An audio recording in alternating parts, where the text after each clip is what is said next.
Time now to dive into the world of K-sports. And for that, we've got our sportscaster Jason Lee in the studio. Welcome back, Jason. Hi, Hello, Jason. good afternoon. So what kind of sports stories are you going to cover for us today? Oh, there's all sorts of stuff this week. We've got some very unfortunate injuries in baseball with a couple of Korea's major leaguers. A big soccer game last week, as well as a very important one tonight for the under-23 Koreans. And of course, I do my weekly Winter Olympic preview, and I've got a really exciting one this week. Sounds exciting. So why don't we start with some good news, some exciting news that we had. So let's kick off with football. So a big win for Korea over Australia. I think it was Saturday night, and that put Team Korea to the semifinals of the AFC Under-23 Championship. So tell us more about that game. Yeah, a very, very big game, and what a game it was. Let me also note that Korea was actually really lucky to even be playing in the quarterfinals at all.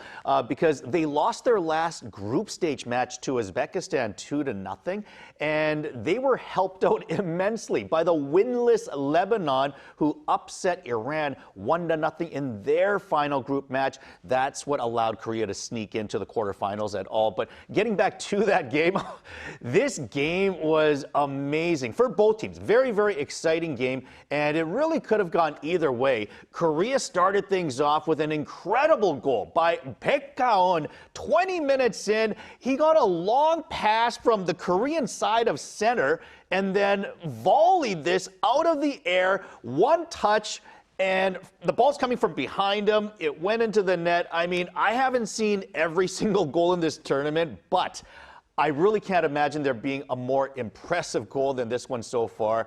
It put Korea up 1-0 as well. Now, Australia was awarded a penalty shot at the 37th minute, but that was overturned after the VAR was used. And let me tell you that this call really could have gone either way. So once again, Korea got very fortunate on that call.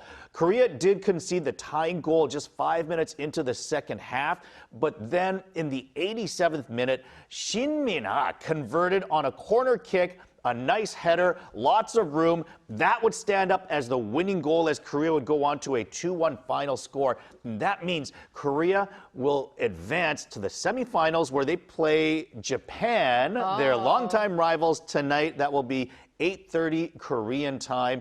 Obviously, the winner of that will advance to the finals. The other semifinal includes China and Vietnam. And interestingly enough, by the way, Korean coach Kim Sang-sik is the head coach of the Vietnam team. So, I mean, if Vietnam advances, Korea beats Japan, we could have two Korean coaches perhaps battling out in the finals. Right. So 한일전 it is this evening. Korea versus Japan. That's going to be a big semifinal game. Right. We'll Absolutely. be cheering tonight. And the one thing I'll also note is because this has very big implications for the Olympics in 2028.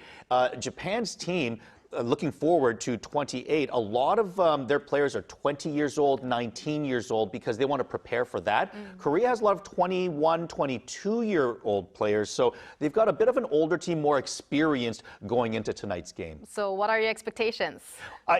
You know what? Korea always plays Japan really well. So I really expect a Korean victory tonight, although they haven't had the best tournament so far, but I thought they played really well against Australia in the quarterfinals. I expect maybe like another 2-1 game. Okay, let's see what happens. Yes, looking forward to that match. Now, on the flip side, we have a unfortunate news as two of the Korean Major League Baseball players were seriously injured or suffered significant injuries lately. So please fill us in with this as well. Yeah, both of these injuries coming this week. This is the off season. Why are there injuries in the off season? But these are significant injuries. Let's start with Atlanta Braves shortstop Kim Ah-sung. He reportedly slipped on some ice while in Korea last week. That tore a tendon in his right middle finger. That's his throwing hand. He received surgery on the finger on Sunday in Atlanta, and this is expected to sideline him for anywhere from 4 to 5 months. So that means he will indeed miss the World Baseball Classic in March, where he was expected to be Korea's starting shortstop. And this will also mark the third straight year that he's going to miss significant significant time in the major leagues as well. And honestly, this really sucks for his team, the Atlanta Braves, as well, because they just signed him to a one-year contract for $20 million, and now he's going to be missing almost half the season for them, at least. And from Kim Ha-sung's standpoint, also, he just signed a one-year deal because he was hoping to have a good year this year. He was betting on himself to get a bigger contract next year, but again, he's only going to be able to play a couple of months, maybe 3-4 months in the major leagues. So unfortunate for everybody. That really doesn't sound good. But as if that was not enough, we have another injury to talk about a major leaguer, Song Sung-moon. Yes, and this one is very unfortunate once again because Song Sung-moon suffered an oblique injury, which is part of your body on the side here, just below your armpit. And this is a very important muscle when it comes for hitting as well as throwing. The injury typically takes about a month to heal from, which means that he would be healthy before the WBC, which is still more than a month away. But the problem is that he belongs to the San Diego Padres, who just signed him this offseason to a 4-year, $15 million contract. And if I'm them, I don't want him, coming off an injury, playing in the WBC before spring training and the regular season, because you've invested in this player. You want him to be ready for your season that you're paying him for. And to be honest, even if I'm Song Sung-moon, I'd probably want to focus on my first major league season because he doesn't have a guaranteed roster spot as well. If anything, he's going to want to put his best foot forward to show the Padres that, look, I'm going to be ready. I want to be a starter. I'm here. I'm committed to your team as opposed to, what I'm doing for my national team. So I think the one silver lining, if there is anything, is that Song Sung-moon is a third baseman. And of course, Korea has a star third baseman in Kim Do-young. So Song is somewhat replaceable in terms of the role that he would have played for the WBC.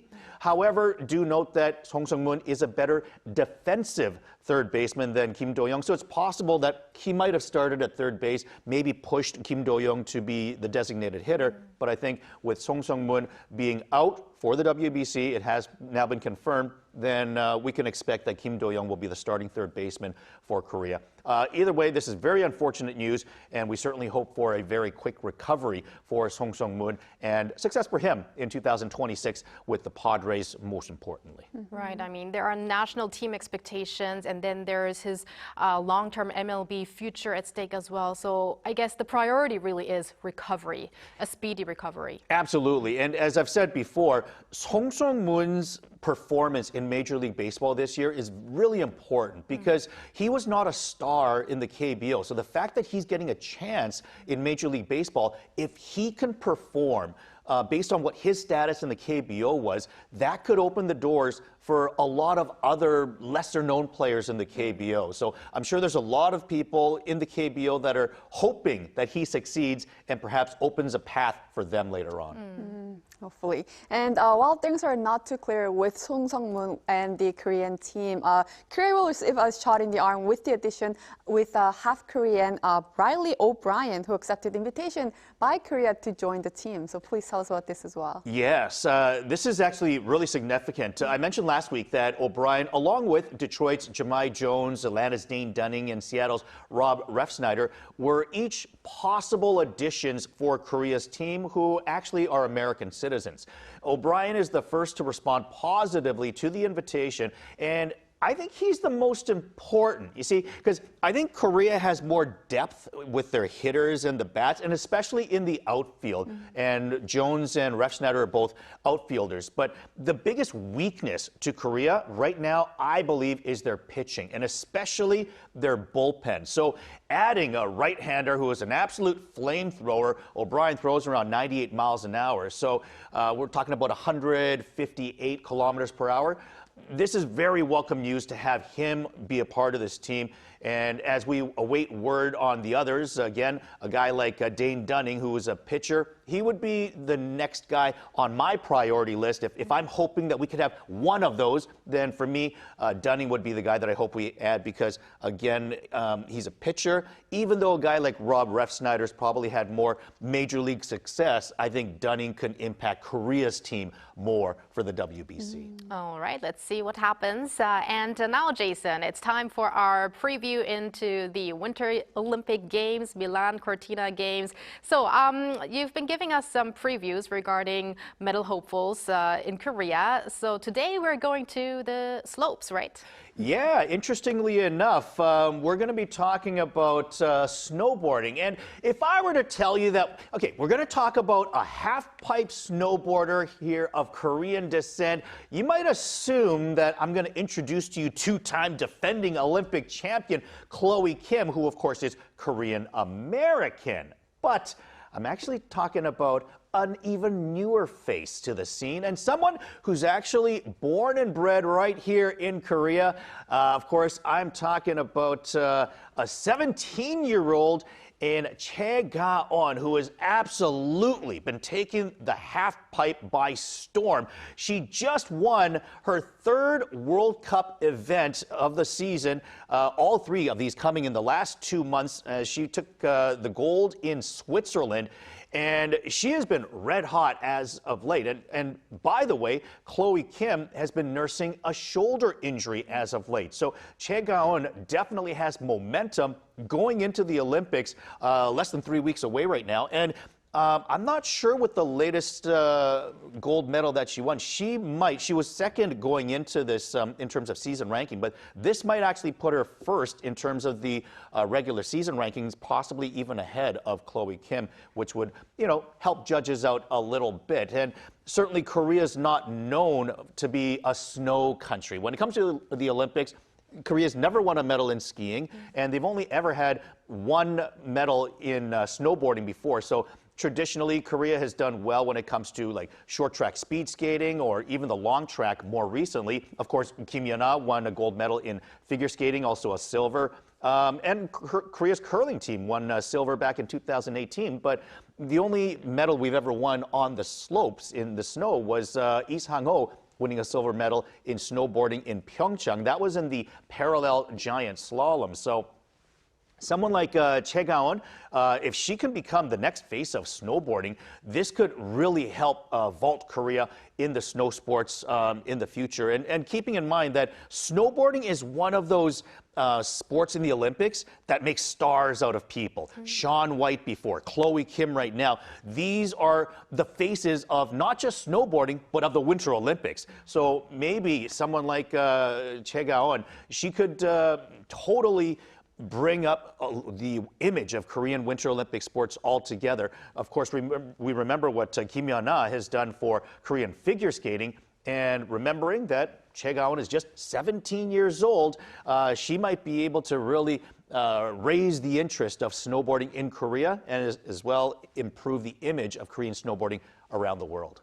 Choi Ga-eun, that's the Choi name Ga-eun. to remember. Yes. And I don't see a reason for why Korea shouldn't be good on the snow just like on the ice, right? Absolutely. And of course, because Korea hosted the Olympics in Pyeongchang in 2018, so this also really brings the image of the Olympic sport. It was right here in our backyard. You get a lot of kids, impressionable teenagers that are like, I want to be an Olympic athlete. I want to become a snowboarder just like Chloe Kim, just like Shaun White. I want to do things like this. And I think that's the benefit of having the Olympics right here. One of the reasons that they were awarded it as well is to hope that Korea would develop more winter athletes. And I think it's certainly working as seen by Choi Ga-eun. All right, I can't wait to talk more about the Olympics and more sports next week, Jason. I look forward to it. Have a great rest of the week. Sounds Thank you, Jason. And thank you, Bella, as always. We're going to have you back here on Thursday. Yes, I'll see you back on Thursday.